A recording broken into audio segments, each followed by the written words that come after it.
What is up mga bro? We're back with another shoe unboxing video, and for today, mag-unbox tayo at magre-review ng Jordan Rome.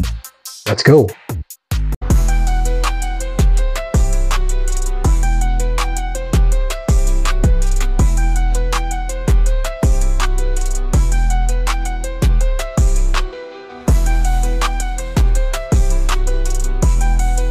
Nabili natin tong Jordan Rome sa Nike app. Yung kung papanoorin niyo yung previous video natin, na-order natin siya na discounted price na meron pang 30% off additional kapag dalawang items yung binili mo. So, let's start unboxing na and let's start reviewing the box po na syempre. Jordan Rome is siya, parang clogs. Hindi siya shoes pero yung box siya parang shoes na. So, ganito na siya. Standard Jordan box na black. Ganyan na siya. And then may Jordan logo dito sa sides. And then dito naman yung description ng product. So Jordan Rome siya. Ang kanya colorway is guava ice washed coral. Okay, so let's go. Open na natin. Okay, so meron siyang paper dito na may mga Jordan logo. Okay. And then, dito sa taas ng box is yung technology pinapakita niya, no? So, ano pala siya, inspired lang siya sa parang yung Jordan Motorsport, no?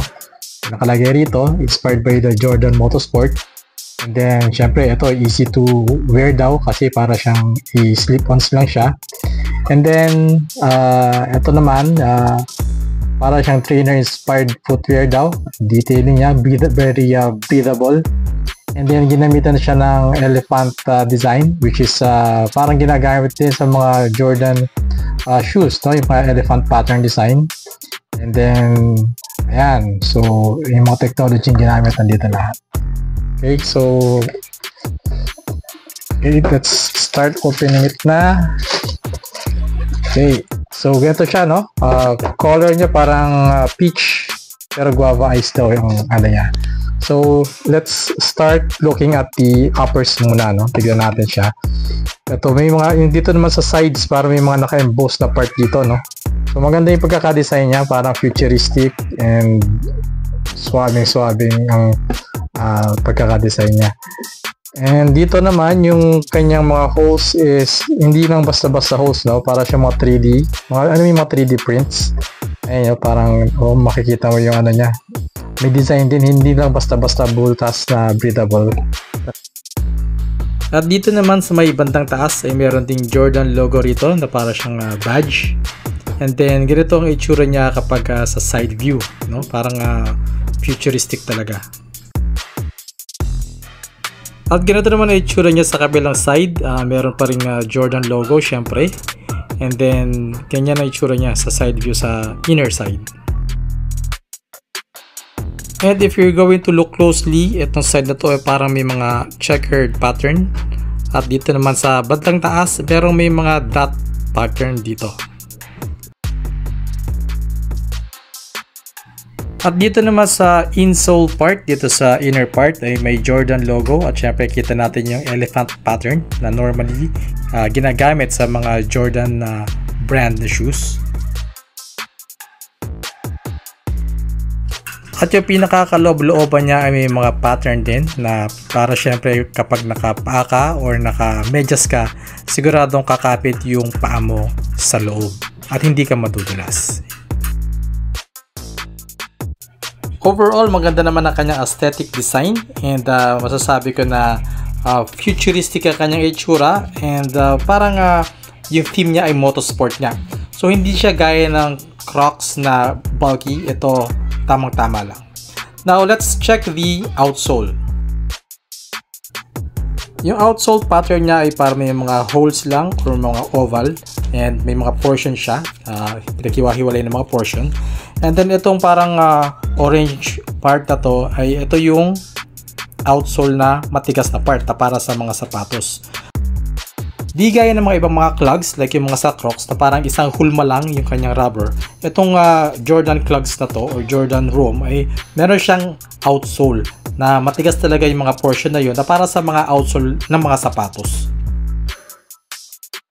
Kaya masasabi ko na very durable itong clogs na to. So, hindi basta-basta mapupudpod kasi separate or nakahiwalay ang kanyang outsole. Yung rubber composition nito ay napakalambot, so masasabi ko na very comfortable to iapak sa paa panigurado.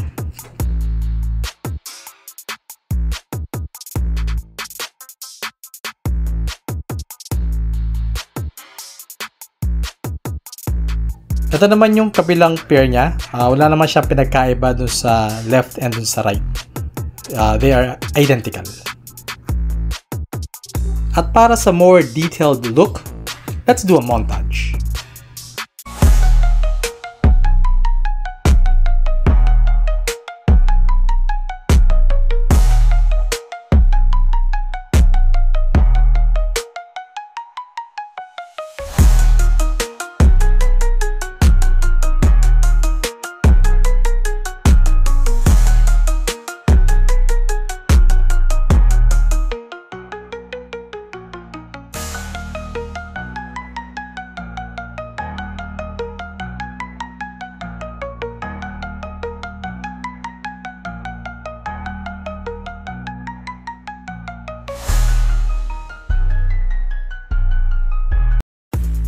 At syempre, ang perfect na kapartner niya ay Jordan socks. Okay, so ito ay 3 pairs, different colors. Meron siyang red, meron siyang black, at meron din siyang white.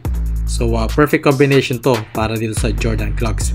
Ang price nga pala nito ay originally nasa 1,000 pesos almost, pero nabili natin siya ng more or less 700 pesos kasama siya ng sale. And there you go. Yan ang ating quick unboxing and review ng Jordan Roam. Hope you enjoyed the video and please like, share, and subscribe. Peace out.